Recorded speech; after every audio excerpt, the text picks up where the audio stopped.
আসসালামু আলাইকুম সুপ্রিয় দেশবাসী। ছাত্র জনতার সমন্বয়ক উপদেষ্টা মাহফুজুল আলম বলেছে বাংলাদেশে গৃহযুদ্ধ হতে পারে।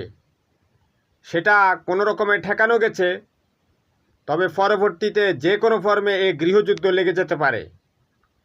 কথাটা বাস্তব, কারণ আওয়ামী লীগের জঙ্গি নেতাকর্মীরা তারা বিভিন্ন ভিডিওর কমেন্টে গৃহযুদ্ধের ডাক দিচ্ছেন। তারা কিন্তু একবার ফেল করেছে।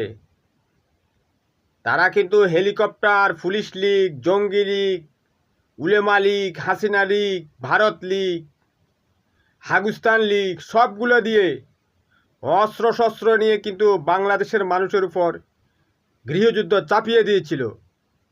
কিন্তু আল্লাহর রহমতে সেটা তারা দীর্ঘস্থায়ীভাবে কার্যকর করতে পারেনি।